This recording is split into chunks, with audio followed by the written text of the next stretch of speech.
최지부는 대종에게 편지를 주어 도성에 있는 최태사에게 보낸다. 대종은 도성에 가서 송강을 구할 방법을 찾아보려고 서둘러 길을 달렸다. 그러다 주기가 운영하는 주막에 들리게 된다.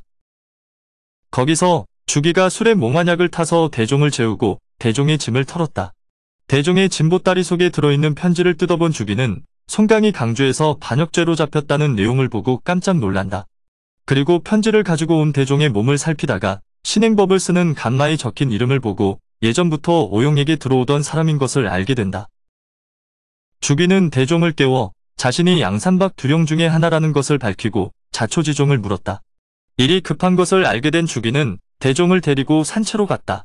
송강이 위험에 처한 것을 알게 된 조계는 양산박의 군사를 이끌고 강주를 치겠다고 했지만 오용이 그런 조계를 말리고 나섰다.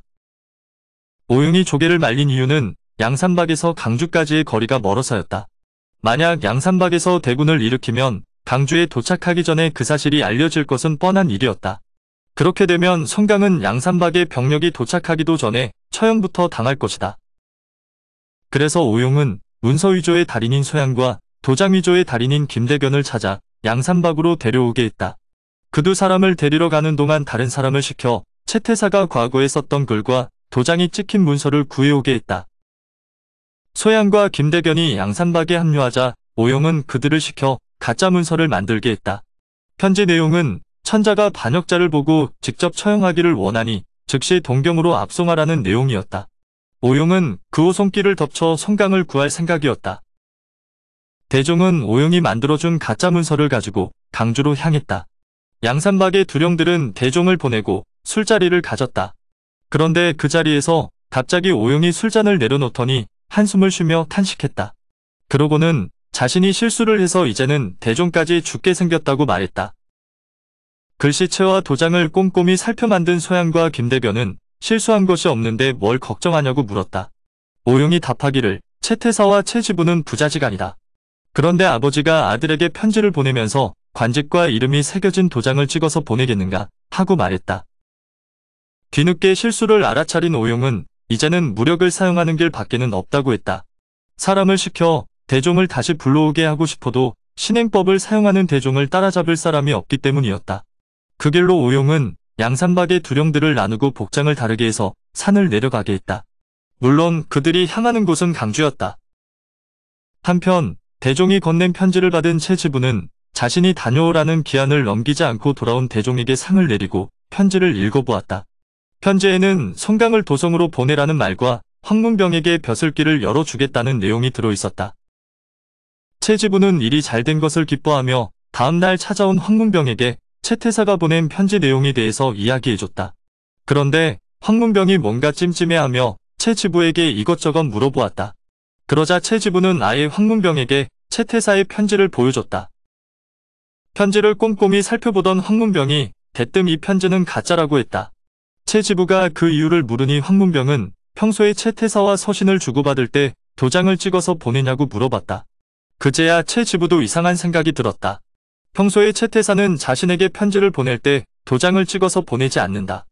그런데 이번에 대종이 가져온 편지에는 도장이 찍혀있고 봉투에도 직인이 있었다. 최지부는 대종을 다시 불러 최태사에게 편지를 전해줄 때의 일에 대해서 물어봤다. 대종은 한 번도 도성에 간 적이 없는 사람이었다. 최지부의 날카로운 질문에 결국 덜미가 잡히고 만다.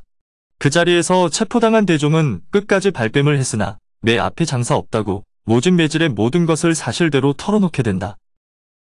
결국 대종도 목에 큰 칼을 쓰고 사형수들이 있는 감옥에 갇히는 신세가 되고 말았다.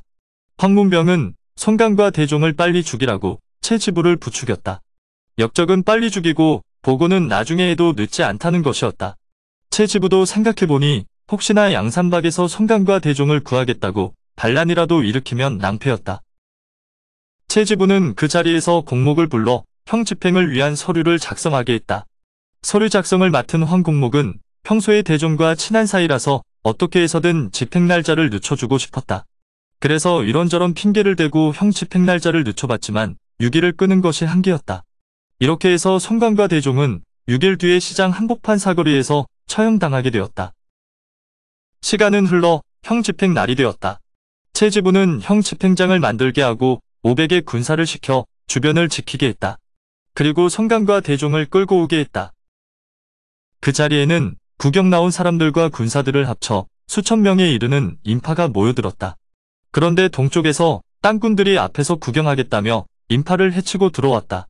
군사들이 그런 땅군들을 막으면서 소란스러워졌다. 그런데 이런 소란은 동쪽에서만 일어나는 것은 아니었다. 서쪽에서도 약장수들이 앞에서 구경하겠다고 인파를 해치고 들어오면서 군사들과 실랑이가 벌어져 소란스러웠다. 그리고 남쪽에서도 짐꾼들이 소란을 피웠고 북쪽에서도 장사꾼들이 소란을 피웠다. 사방에서 이런 소란이 일어나자 채지부는 막아서는 것을 포기하고 그냥 형을 집행하도록 한다. 채지부의 명이 떨어지자 송강과 대종의 목에 채워졌던 칼이 벗겨지고 망나니들이 목을 치기 위해 칼을 들었다. 그때였다. 장사꾼으로 위장하고 있던 남자가 품에서 징을 꺼내 치기 시작했다. 그러자 사방에서 함성이 울리더니 소란을 피우던 무리들이 각자 무기를 꺼내 들고 군사들을 공격하기 시작했다. 그리고 징 소리에 반응한 남자가 한 명 더 있었는데 바로 흑선풍 이규였다. 이규는 혼자서 송강과 대종을 구하려고 찻집에 먼저 와 있었다. 그런데 자기가 움직이기도 전에 먼저 누군가 징 소리와 함께 무리를 쥐어 군사들을 공격하는 것이 보였다. 이규는 이것저것 따지지 않고 그대로 형장 위로 뛰어 올라가 망나니들을 베었다. 그리고 말 위에서 명을 내리던 채지부를 향해 도끼를 휘두르며 달려들었다. 너무 놀란 채지부는 자신에게 달려오는 이규를 보자 급히 말머리를 돌려 달아나 버렸다. 이날 형장을 습격한 사람들은 조개를 비롯한 17의 두령과 100명의 졸개들이었다. 군사들과 일반 백성들이 뒤엉켜 형 집행장은 난장판이 되었다. 악귀에라도 신 사람처럼 이규가 군사들을 베어 넘기며 앞으로 나가니 양산박의 사람들도 그런 이규를 따라 성을 빠져나갔다. 정신없이 달려나가던 일행이 다다른 곳은 강변이었다. 사실 이규는 아무 생각 없이 적을 깨부수면서 앞으로 나간 것뿐인데 양산박 두령들은 이규가 너무 거침없이 앞으로 나아가니 길을 아는 줄 알고 그냥 따라온 것이었다. 그러다 보니 낭패가 아닐 수 없었다. 앞에는 강이 가로막혀 있고 뒤에서는 군사들이 뒤쫓고 있었다. 강주성에 있는 군사만 5, 6천이나 되었다. 겨우 100명 조금 넘는 그들이 상대할 숫자가 아니었다. 그때 마침 강 건너에서 배가 세척 오고 있었다. 송강이 보니 뱃머리에 선 사람은 장순이었다. 장순도 송강과 대종이 사형당한다는 소식을 듣고 구해내려고 이규를 찾았다고 한다. 그런데 이규를 만나지 못해 송강을 아는 사람들을 모아 오늘 형장을 기습할 작정이었다고 했다. 그런데 이미 다른 패거리가 형장을 기습했다는 소식을 듣고 미리 배를 준비한 것이다. 그렇게 양산박 패거리는 장순의 도움으로 강을 건너 목태공의 장원에 도착했다. 도착해서 보니 두령급만 29이 되었다. 송강은 양산박 두령들과 장순을 비롯한 여러 호걸들에게 감사 인사를 했다. 그러고는 황문병에 대한 복수도 도와달라고 부탁했다. 그러자 그들은 송강의 복수를 돕겠다고 한다. 그들은 목태공의 장원에 머물면서 서령을 강주성과 무의군에 보내 동태를 살피게 했다. 이틀 뒤에 소식을 알아보러 간 서령이 우연히 만난 옛 제자인 후건을 데려왔다. 후건을 데려온 이유는 후건이 지금 황문병의 집에서 일을 하고 있어서였다. 서령의 말에 따르면 양산박 패거리가 형장을 습격한 일이 있은 후에 채지부가 피해 상황을 알아봤다고 한다. 그날 죽은 사람만 500이 넘고 다친 사람은 수도 헤아릴 수 없다고 했다. 그래서 채지부는 조정의 사태를 알리고 성문을 굳게 닫아 낮에도 출입을 금했다고 한다. 송강은 그 말을 듣고는 사람들을 이끌고 무의군으로 갔다. 양산박 패거리들은 몰래 무의군으로 숨어들어 황문병의 집에 불을 지르고 재물을 약탈했다. 한밤중에 불을 지르니 먼 곳에서도 환하게 불 수 있었다. 양산박 두령들은 군졸이며 백성들이 불을 끄기 위해 나오는 것을 못하게 막아서 불을 끄지 못하게 했다. 오래전에 황문병 집에서 난 큰 불은 강주성에서도 볼 수 있게 되었다. 채지부와 함께 있던 황문병에게 사람들이 무의군에서 불이 났다는 것을 알려주었다. 그 말을 들은 황문병이 밖으로 나와서 보니 정말로 무의군에 큰 불이 난 것이 보였다. 황문병은 채지부에게 마을이 걱정된다며 성을 나갈 수 있게 해달라고 했다. 채지부는 그런 황문병을 위해 관선을 빌려주며 무의군으로 갈 수 있도록 배려했다. 황문병이 탄 관선이 무의군을 향해 강 중간쯤 갔을 때였다. 갑자기 배 몇 척이 관선 쪽으로 다가왔다. 배끼리 충돌할 수도 있을 만큼 배가 가까워지자 관선에 타고 있던 사람들이 야단법석을 떨었다. 황문병이 그 배에 타고 있는 사람에게 무의군 쪽에서 오는 길이냐고 묻고는 어느 방향에서 불이 났냐고 물었다. 한 남자가 성문 북쪽에서 불이 났다고 말하고는 갈고리를 관선에 던져 배를 연결시켰다. 눈치 빠른 황문병은 자기가 살고 있는 방향에서 불이 나고 낯선 사람이 관선에 갈고리를 던지는 것을 보며 양산박 패거리라는 것을 알아차렸다. 황문병은 급히 물에 뛰어들었다. 하지만 황문병의 생각처럼 일이 되지는 못했다. 다가온 배들 중에는 물귀신 같은 장순도 타고 있었기 때문이다. 황문병이 물에 뛰어들자 장순도 뒤따라 물에 뛰어들어 황문병을 잡아 올렸다.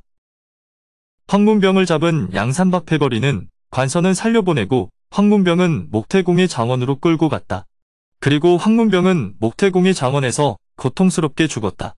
송강의 복수를 마친 양산박 패거리들은 목태공 장원에 있는 사람들과 함께 장원은 불태워버리고 모두 양산박을 향해서 길을 떠났다. 오늘의 영상은 여기까지입니다. 영상이 도움이 되셨다면 구독과 좋아요, 알람 설정 부탁드립니다. 시청해주셔서 감사합니다.